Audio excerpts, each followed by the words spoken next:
Krishna, Krishna Krishna, Hare Hare, Hare Rama, Rama Rama, Hare Hare.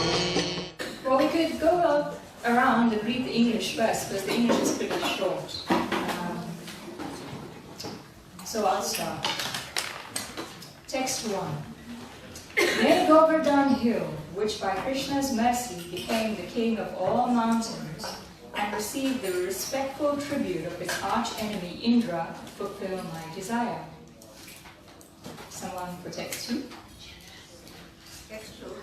A good hand above the earth, it became so filled with happiness by experiencing the softness of its beloved Krishna's lotus hand.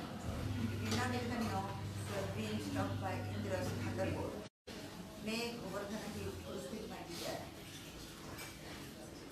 Trying to collect the toll, Krishna quarreled there with Rishabhana's daughter. The personified Vedas yearn to listen to that quarrel. May Govardhan Hill fulfill my desire.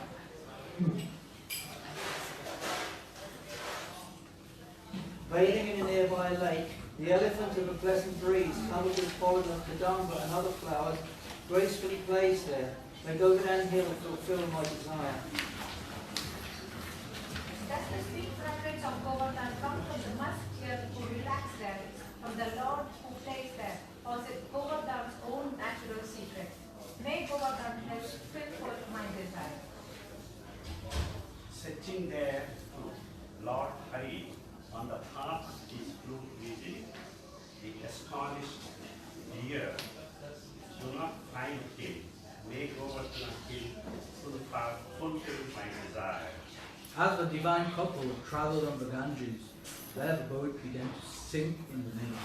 Krishna was splendidly handsome, as Radha clung to his neck. May Govardhan Hill fulfill my desire.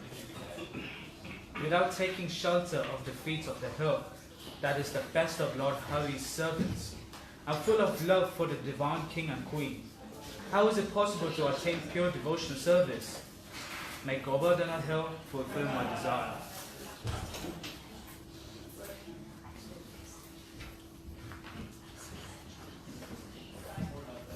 May the reader of these 8 verses, glorifying Lord Hari's great servant, his heart melting with pure love, quickly attain direct service to the lotus feet of Sri Sri Radha Madhava. Virat Govardhan Ki Jai. This is a very simple melody. It's like one of the Bhagavatam meters, actually. So, how we will sing it is call and response, one line at a time.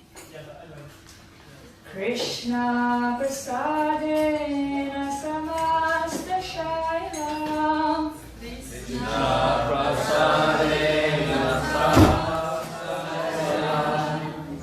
Samrajamapnoti cha vairinoti. Samrajamapnoti cha vairinoti.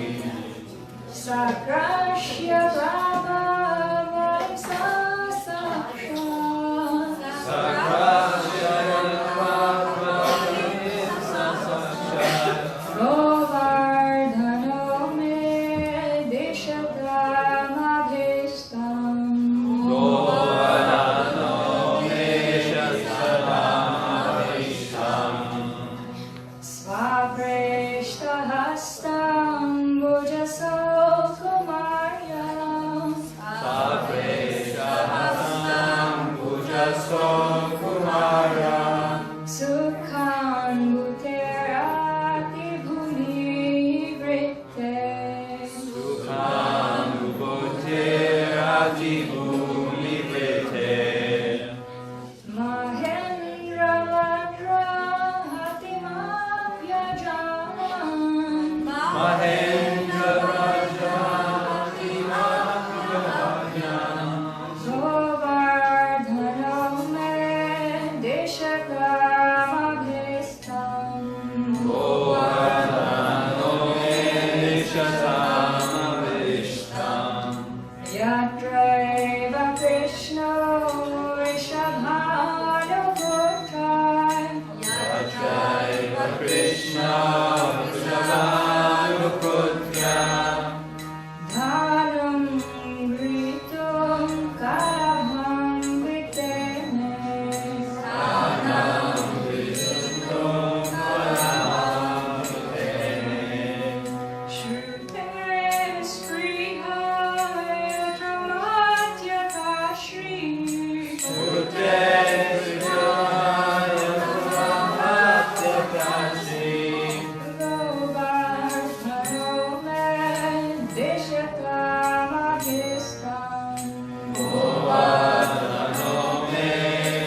Bhagavan Vishnu Esi Bhaktivedanta Swami Prabhupada Ki Jai Vishnu Bhagavan Kamsabra Rajakacharya Ashtotra Shishi Mad Bhaktivedanta Saraswati Thakur Prabhupada Ki Jai Srilanam Acharya Haridas Thakur Ki Jai Thanks of Shri Krishna Chaitanya Prabhu Nityananda Shri Advaita Gadadhar Shri Gaura Bhaktivinoda Ki Jai Shri Shri Radha Krishna Gopal Gopinath Sham Kund Radha Giri Govardhan Ki Jai Giri Govardhan Ki Jai Giri Govardhan Ki Jai Sham Kund Radha Giri Govardhan Ki Jai Ganga Mai Ki Jai Yamuna Mai Ki Jai Bhakti Devi Ki Jai Lasi Maharani Ki Jai Samadeva Bhakta Vrinda Ki Jai. All glories to Him. All glories to Him. All glories to Shri Shri Guru and Shri Gauranga. All glories to Shri Gauranga.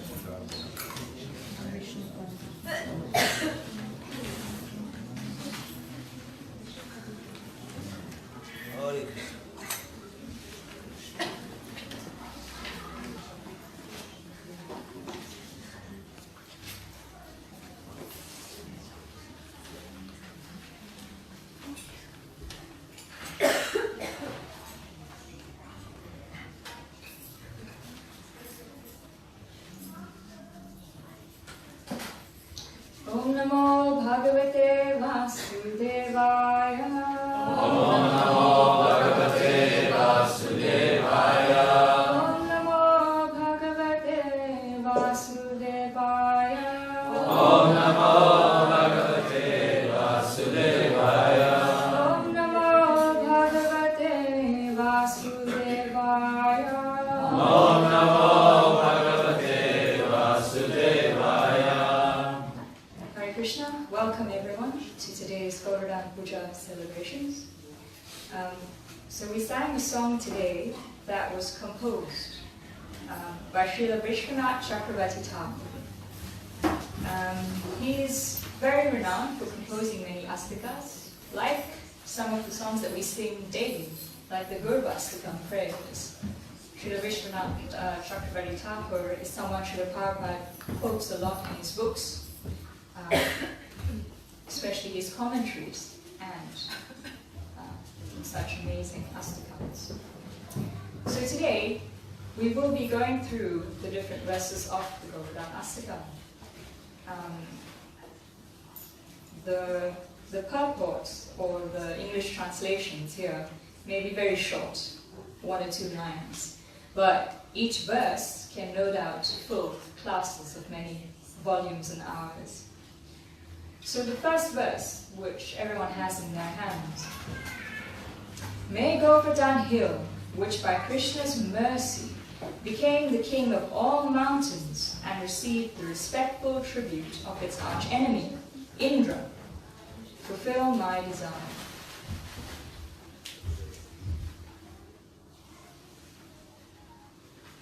Om Jnanatimirandasya Jnananjana Shalakaya Chakshurmilitam Yena Tasmai Shri Gurave Namaha Shri Chaitanya Manobhistam Sthapitam Yena Bhutale Swayam Rupa Kadamayam Dadati Svapadantikam Vandeham Shri Guru Shri Yuta Padakamalam Shri Gurun Vaishnavamscha Shri Rupam Sabhajatam Sagana Raghunatha Vitam Tam Sajivam Sadvaitam Savadutam Karjana Saitam Krishna Chaitanya Devam Shri Radha Krishna Padan Sagana Lalita Shri Vishakhan Vitamscha He Krishna Karna Sindhu Dina Bandhu Jagatpate Gopesha Gopika Kanta Radha Kanta Namostute Tapta Kanchana Gauranghi Radhe Vrindavaneshwari Vrishabhanusute Devi Pranamami Hari Priye Vanshaka Patayudhyascha Kripa Sindhubhya Evacha Patitanam Pavanebhyo Vaishnavebhyo Namo Namaha Jai Shri Krishna Chaitanya Prabhu Nityananda Shri Advaita Gadadhara Shivasadi Gaura Bhakta Hare Krishna Krishna Krishna Hare Hare Hare Rama Rama Rama Hare Hare. Govardhan Hill, which by Krishna's mercy became the king of all mountains and received the respectful tribute of its arch enemy Indra, fulfill my desire. Govardhan Hill, here it states, received Krishna's mercy. But in one sense, the hill is non-different from Krishna. But such a hill has received Krishna's mercy in unlimited ways. But the most famous of that is the pastime of the Govardhan Lila, where he was held aloft on the baby finger, wrong hand, the left hand, on the tip of the last finger, the baby finger of Lord Krishna, for 7 days and 7 nights. The backstory, because every story has a backstory, so the backstory to this pastime takes place when the Lord was in a previous incarnation as Lord Ramachandra. And Hanumanji was lifting huge mountains and boulders to build a bridge that was being built across to Lanka. And when he reached Govardhan Hill and was just about to lift him up and take him, there was a voice from the sky. And it mentioned that, well, this bridge is now complete, so there's no need for anything further. So Hanumanji left Govardhan, let him be. And he was so heartbroken because he didn't receive the opportunity to serve the Lord. So he's extremely heartbroken, and he being such a great servant of the Lord, felt, what's my use then? If I can't serve my Lord, what is my purpose? But the Lord personally gave him the benediction that in my next Leela, in my next form that I take, I will come and I will lift you personally. So the Lord made good on his promise to his devotee. And in Krishna Leela, the Lord who is in the heart of everyone as Paramatma understood his loving devotee Indra's heart as well. And it said that the Lord and his love can take many forms.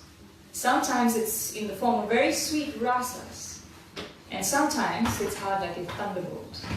And in this case, it needed to be hard like a thunderbolt, because Indra had gone astray.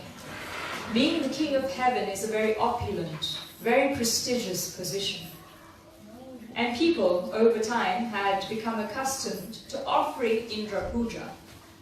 So, a multitude of offerings of prasad and a great yajna, sacrifice for Indra. However, Krishna, one day, when seeing all the preparations being made for such a yajna, a sacrifice, questions his father, Nanda Maharaj, and the elderly cowherd men who assembled there. He says to his father, "My dear Peter, I need to know, please inform me, what are all these great arrangements being made for?" And Nanda Maharaj looks at his son, Krishna, who's a very little boy at that stage. And who knows how old Krishna was at that stage? 7, yeah, 7-year-old boy. And Nanda Maharaj looks at his 7-year-old son and he thinks, how is he going to understand all of these complicated things that we need to do in this ritual? And so Nanda Maharaj does not answer him. Nanda Maharaj thinks, oh, he's my son, and he stays silent. How can he understand? How can he fathom these kinds of complicated rituals? But Krishna doesn't give up. He is relentless. He wants to know the truth. And he says to his father, no, I need to know. It is not good. A saintly person should share the knowledge that they have. And it's no use in doing things that we don't understand. So Krishna here is saying, we don't do things emptily. We need to understand why we do things. It's a 7-year-old boy. Can any father argue with that logic? How many times, as parents are in the audience, how many times have your children asked you why? How many why questions? Mom, Dad, why? Why do we do this? What's this for? What's that? It's the nature of children. They're curious, right? So Nanda Maharaj thinks I was a curious child, but Krishna being so relentless, he's like, alright, let me just explain in a simple way. So Nanda Maharaj explained, this pastime is going on since as long as I can remember. Our forefathers have been doing this ritual because we are agricultural folk.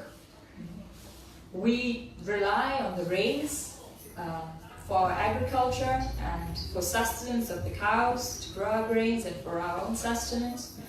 So we pay tribute to Indra in this way because we need the rain. Now that is the argument of Nanda Maharaj, and it will not do for Krishna. He's the Supreme Personality of Godhead, but he uses a very specific type of argument to answer Nanda Maharaj. Does anyone remember? Which school of philosophy in particular Krishna starts to preach to Nanda Maharaj about? Yes, Karma Mimamsa. And in English? You get the results according to what you do, you know? Yes, that's it. There's no need for anything external. As you sow, basically, so shall you reap. You get all of those benefits for everything that you do. You till the land. And from tilling the land, you have produce. And from that, you get the fruits. So there is no need to worship Indra. Indra is just doing his job. The rain will come, irrespective of whether or not you worship Indra. As you can see, the rain is falling on your fields, but it's falling in many places. Look at the rocks, it even falls in the ocean. What is the need for rain in the ocean? So by this, the logic, Krishna was defeating the arguments of Nanda Maharaj. What then would the need be to worship someone when rain is just mercifully pouring everywhere? Further, he said, if you actually want to worship the source of your sustenance, you should worship Govardhan Hill, because he is actually supplying you with everything that you need. He is supplying the sustenance for your cows, he's supplying all the grasses, he's supplying the land that you till, everything. And if he is supplying you with everything, and you're following this mood of gratitude, you should take this gratitude and these gracious offerings and worship Govardhan Hill rather than Indra. And Nanda Maharaj's argument is like, no, Krishna, we've done this a long time. We should definitely worship Indra. In fact, he comes to the stage where he says, we'll do two yagas. We'll do the Indra yaga and we'll do a separate yaga for Govardhan. And Krishna doesn't have it. Krishna says, no. All of these preparations should be offered to Govardhan. There is no need to offer a separate sacrifice to Indra.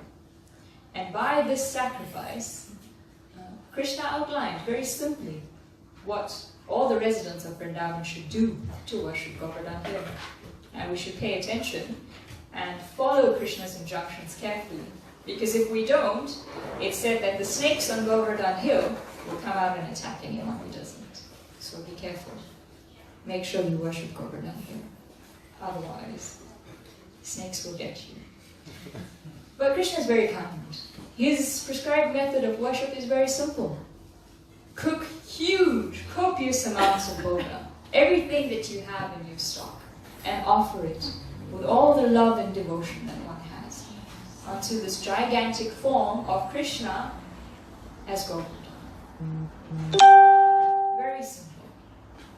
This is a festival that is prescribed by Krishna directly. And there's no fasting involved.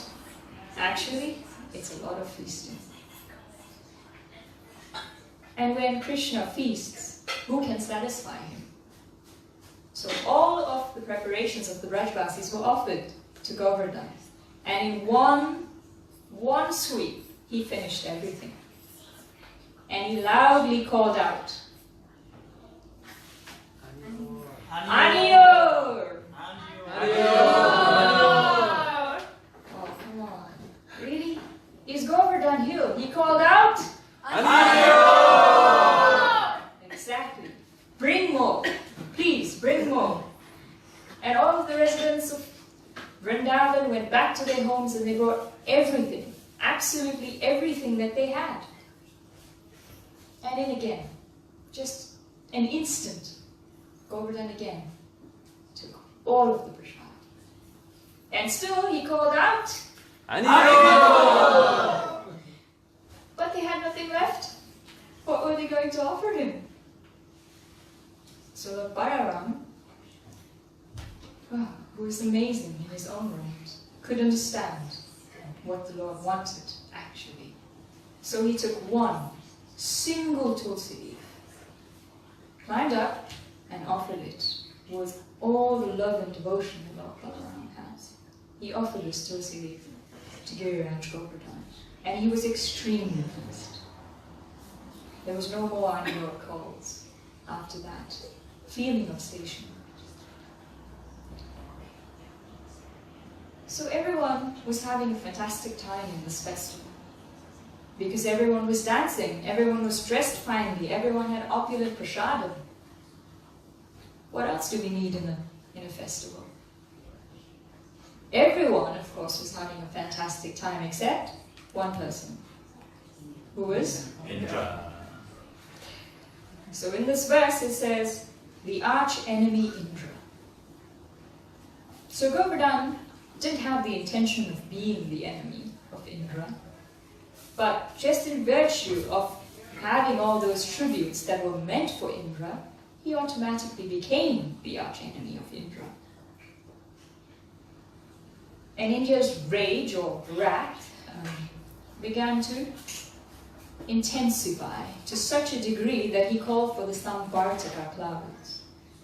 These clouds only come out at the time of destruction or dissolution of the universe. We go through 4 cycles, and a number of times that these cycles are gone through. And at the end, because there's always a beginning and an end, and at the end, these clouds come. And they're no ordinary clouds. Samvartika clouds are meant to devastate and inundate the entire world by flooding. So they came along when instructed by Indra, because Indra didn't just feel anger towards Giriraj or Krishna. He felt anger towards the residents of Vrindavan, everyone. And he wanted everyone dead. So he ordered these clouds, go and devastate Vrindavan. So everyone in Vrindavan was having a wonderful time, going about their duties after the Govardhan festival, the Annakut festival. And all of a sudden, claps of thunder and drops of rain. But not your average drops of rain. It said that these drops of rain were as thick as pillars and columns.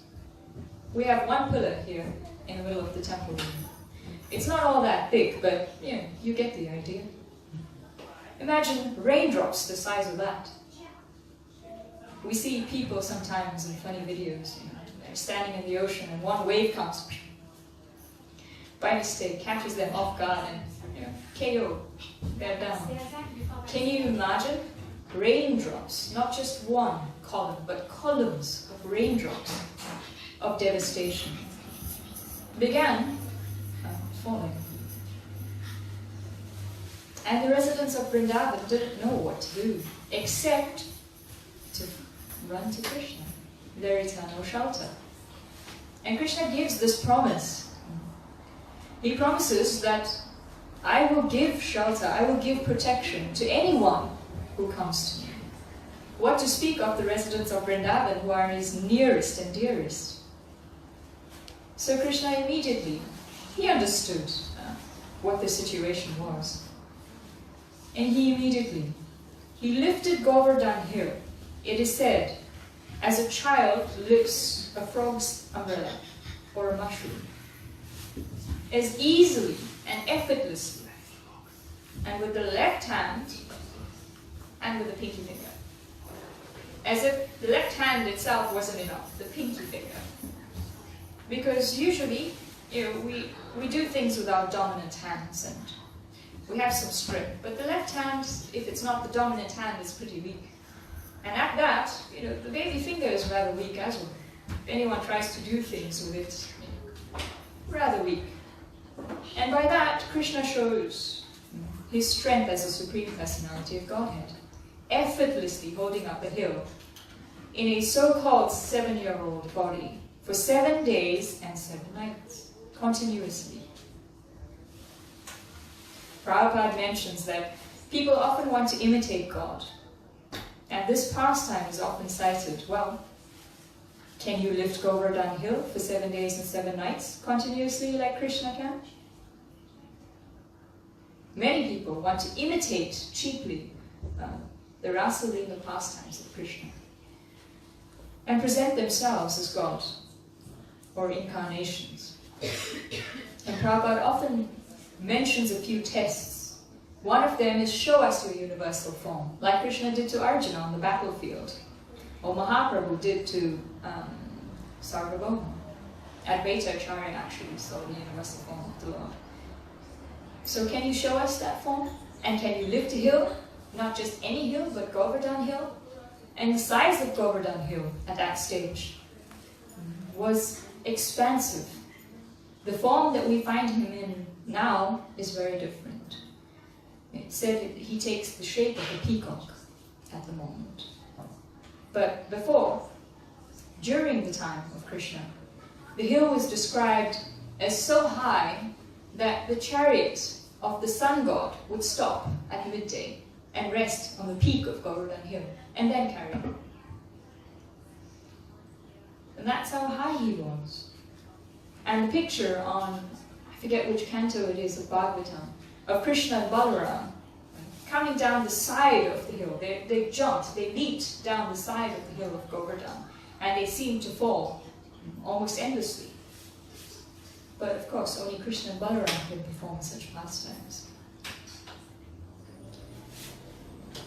So then, getting back to the wrath of Indra, when the residents of Vrindavan took shelter under this hill, no one had any thirst, no one had any hunger. It said that no one felt any discomfort whatsoever for 7 days and 7 nights under this hill, because everyone was in the direct association of Krishna. There are so many rules of etiquette in Vedic times, where not everyone could mix with Krishna so freely. The cowherd girls in particular were always excited, always ecstatic to see Krishna every morning when he took out the cows with his brother Balaram. And in the afternoon, when they came back from herding the cows every afternoon, their eyes just waited to have that darshan. But here, on the Govardhan Hill, they could have that darshan constantly. Constantly. The gopis are renowned for cursing and for chastising the Creator, Brahma, for creating idols. Why? Idols are pretty functional things, right? We need them. Chaitanya Mahaprabhu. Because they said that when they blink, when their eyelids blink, for that split second, then they can't see Krishna. Exactly. If we blink our eyelids, it is pretty fast. But even that fraction of a fraction was too much for the gopis. That's how attached they were to Krishna and to having his darshan. So when such an opportunity came, everyone drank the nectar of the beautiful form of the Lord, standing in his Sribanga, threefold bending form, and holding up Govardhan Hill. This form is known as Giridhari, or the lifter of Govardhan Hill. And while this was going on, it's a very jovial, happy, blissful atmosphere underneath Govardhan Hill. But what was going on outside? Pouring rain, ice, and lightning, and thunder, wind. Precisely. Text 2. As it was held above the earth, it became so filled with happiness by experiencing the softness of its beloved Krishna's lotus hand, it did not even know it was being struck by Indra's thunderbolt. May Govardhan Hill fulfill my desire.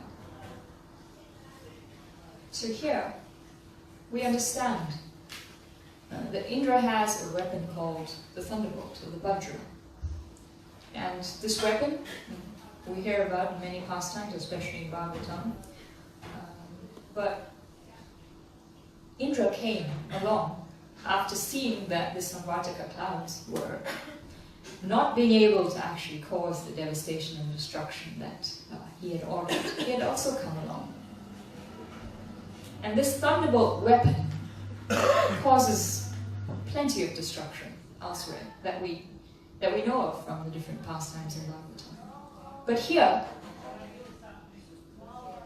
it seems that Govardhan didn't even feel it. He didn't even know. He was unaware.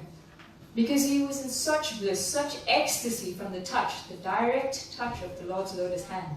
But he didn't feel it. He didn't feel something that was so destructive. So we know of a few other examples of devotees who were directly protected by the Lord and didn't feel the pain or the devastation of situations, painful situations that they were in. Anyone have a guess at those examples? Yes, Prahlad Maharaj. One is Parikshit Maharaj has done the womb of this world. Yes, fire of the Brahmastra. Anyone else? From Chaitanya Leela, we have very, very famous example. Our Namacharya, there we go, Jai. Srila Namacharya Haridas Thakur, who was whipped in 22 marketplaces. 22. And yet, Sri Haridas Thakur didn't care about himself. He prayed, "Oh Lord, save these people because they don't know what they're doing. Make them your devotees." He prayed for their welfare, yet he was being beaten. And why is it that he didn't feel the beatings? He was protected by Lord Chaitanya. Exactly. In the, I think it was Mahaprakash Leela, Sri Chaitanya Mahaprabhu said to Haridas Thakur, "And do you know, I wanted to kill these people. I wanted to call my Sudarshan immediately and kill them. But you, Haridas, you protected these people by your prayer. And I couldn't." And you know, Haridas, why it is that you didn't feel a single thing? And Mahaprabhu turned around and his entire back had lashings. Full-on lashings. The beautiful body of Mahaprabhu was wounded in that way because he personally took on the pain and suffering that Srila Haridas Thakur was supposed to have felt. In the same way, Govardhan felt nothing. Nothing at all. When all these numerous thunderbolts were striking him. Because Krishna was directly protecting him. So devotees are able to accept all kinds of turmoil and tribulations for the pleasure of the Lord, and especially in his service. And there's one foremost example of someone who accepted all trial, tribulation, and most troublesome work for the service of the Lord. And that foremost person is Srila Prabhupada, who suffered heart attacks, not just one, but a few heart attacks, on the Jaladuta, on his way to start a preaching mission in the West. This is the nature of selfless devotees, that they're always ready to put themselves in the line of fire for the service of the Lord. And when their resolution is that strong to serve the Lord, they're given all protection.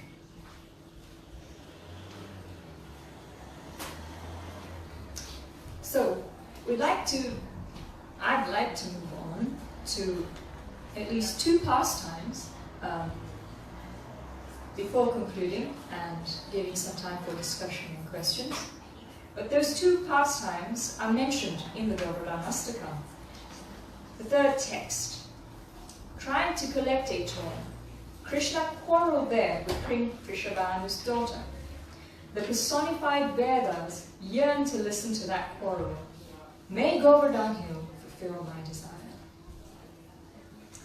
So there, on Govardhan Hill, it is described that there are innumerable jewels. Like we have sand and stone and rock and earth, basically, making up the ground beneath our feet. But Govardhan is described as having innumerable jewels, not just one or two stuck in here or there, but the entire Parvat, or the entire place of Govardhan, is made with these priceless jewels. Not only that, he serves the divine couple by manifesting whatever it is that is required in terms of Leela. And the first Leela that is mentioned in the ISKCON, in text 3, is the Dan Gati pastime, or the pastime where Krishna decided to collect a toll from the gopis. So the gopis, or the cowherd girls, damsels of Vrindavan, being cowherd girls, their business was selling their milk products. And some of their customers, by the way, were the wives of the Brahmanas. The famous Yajnik Brahmanas, who didn't offer food when it was required from Krishna and Balaram. They missed out completely on that opportunity to serve the Lord directly, because they were too absorbed in these kind of ritualistic ideas. But their wives, who were regular customers of the gopis, had the mercy of the gopis. In that way, were able to serve Krishna and Balaram. So the gopis sell these milk products. And one day, on the way around Govardhan Hill, the cowherd boys and Krishna decided to block the route of the gopis, their regular traveling route. And Krishna decided to exact an enormous, unfathomable tax from the gopis, and Srimati Radharani in particular. For her eyes, he asked for millions of sapphires. For her braid, he asked for lapis lazuli in unlimited, infinite quantities. He asked for millions of pearls for the one nose ring. He demanded a tax to be paid in quantities like that. Opulence of a great and unimaginable magnitude. For each limb of Srimati Radharani, he asked for billions and billions of gems. And the gopis, like, what? Krishna, we have milk products. We're going to sell them. We don't have this kind of opulence and wealth with us. We do not carry it around like pocket change. So there was a great quarrel that ensued. But eventually, Nandimukhi, one of the elder cowherd girls, decided to reason with Krishna. Oh, tomorrow, Krishna, we can pay this tax, if you agree. We'll meet you at 11 o'clock at Govindakund.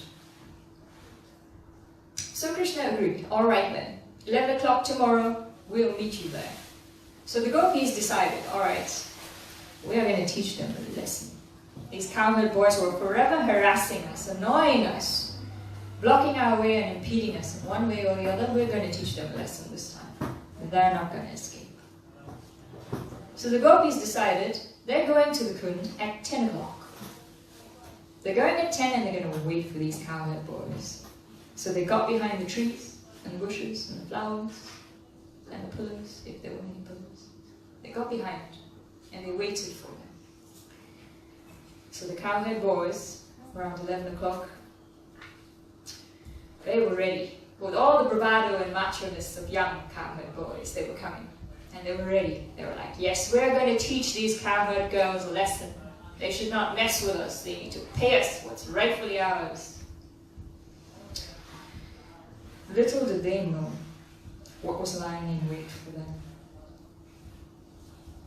And at 11 o'clock, sharp, when all the cowherd boys were assembled in, the cowherd girls jumped out from wherever they were and they beat the cowherd boys. They caught us and they beat them. And they beat them and they beat them and they were, very macho just a few seconds before, but then they were crying. They were like, what is it? Ambushed. They were completely ambushed and crying out for mercy. And Krishna was like, all right, please stop. Please, what is it? Tell us. We'll give you anything you want. And Gopi said, all right, get rid of this crazy tax that you've extolled, you tried to extol from us. You have no right to do that, Krishna. Like, all right, whatever you want. I wasn't serious about that tax anyway. It's fine. Just please stop beating us. We really can't take any more. And so that place where such a beautiful pastime, or the extinguishing of the tax took place, is called Danyabardhan Kund. And many of these kunds, lakes, are found around Govardhan Hill, which we will probably see later on a beautiful hill that's being prepared. So the next verse speaks about some of these beautiful lakes. Bathing in a nearby lake, the elephant of a pleasant breeze, covered with pollen of kadamba and other flowers, gracefully plays there. May Govardhan Hill fulfill my desire. So there are nice spacious fields, ponds, streams, waterfalls, forests, all the different vans, fresh grass, shade trees, caves, soft grasses that nourish Krishna's cows. Everything is found in Govardhan Hill. Does the sweet fragrance of Govardhan come from the musk deer who relax there? From the Lord who plays there? Or is it Govardhan's own natural scent? May Govardhan fulfill my desire. So there are varieties of these beautiful, fragrant, aromatic breezes that come from Govardhan Hill. And the author here, Vishwanath Chakrabarti Thakur, is wondering, so where is the source of this? Is it actually from Krishna? Because Krishna is always at Govardhan Hill.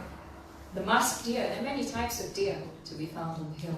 And I think there's just one at the present day, the Nilgai, or the blue cow. It's very elusive. But when one is doing parikrama, or walking, circumambulating the hill, sometimes one is able to spot them in the morning or in the afternoon. Very mysterious, very shy blue cows. And the second pastime, as the divine couple traveled on the Ganges, there the boat began to sink in the middle. Krishna was splendidly handsome as Radha clung to his neck. May Govardhan Hill fulfill my desires. So we mentioned how the cowherd girls are selling their agricultural products. So one day they needed to cross the Ganga. So this Ganges is called the Manasi Ganga, which is manifested from the mind of Krishna. And there are many pastimes that take place at Manasi Ganga. This particular pastime is where Krishna disguised himself as a boatman. And he agreed to take the gopis across, because there was nowhere else. They needed to cross and there was absolutely no other boat. It was an old, rickety boat and a lazy, sleeping boatman. But, they whacked him, woke him up, and said, please take us across. Reluctantly, he agreed. And when he reached about halfway, he started to yawn. And the gopis are like, why are you stopping rowing? And Krishna, of course in disguise, was like, well, I'm hungry. I need some sustenance to go on. And he demanded some of their dairy products. So these girls were thinking, like, what is wrong with this rowing boatman? Like, he's supposed to be rowing and he's not. He claims to be hungry. All right, we just need to get across. So we'll give him some of our milk products. So he was fed and he started to row again. And a few minutes after that, a storm broke out. Extremely choppy. Can't say an ocean, but like the ocean, the Manasi Ganga became extremely choppy. And the boat began to sway. And he was like, oh, I think we're going to sink. You have to throw all your milk products overboard. And still, it seemed like it was too heavy. So he was like, all right, throw all your jewelry, everything that's heavy. So the gopis complied. They threw everything. So they really wanted to make it to the other side, not sink in the middle of the Manasi Ganga. So they threw all the jewelry overboard. And still, the boat began to rock further. And Srimati Radharani, who had become transcendentally afraid, clung to the neck of the boatman. And then she realized, because she felt a flute, she pulled out a flute. Oh, who is this boatman actually? He's none other than Nandanandan, our Shamsundar. And then the gopis and Krishna had beautiful boating pastimes, as the storm then magically disappeared along Manisikanda. So we have the last text. Without taking shelter of the feet of the hill, that is the best of Lord Hari's servants, and full of love for the divine king and queen, how is it possible to attain pure devotional service? May Govardhan fulfill my desire. So Govardhan Hill is described as the best of devotees. And he's not just described by anyone as the best of devotees, but described by Srimati Radharani herself as the best of devotees. And we understand that she is the best of devotees, or the best servant of the Lord. But she declares that Govardhan, you are the best of those who are known as Haridas.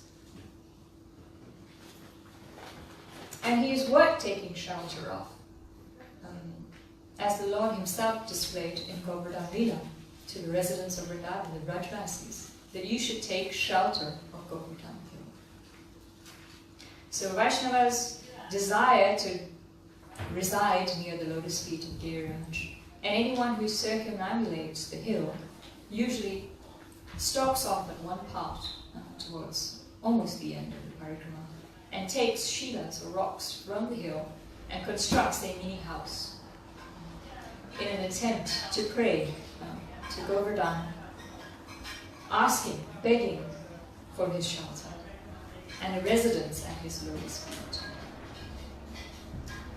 The last text, which is not part of the Astakam, is known as the Phalastuti, or the verse that gives fruit.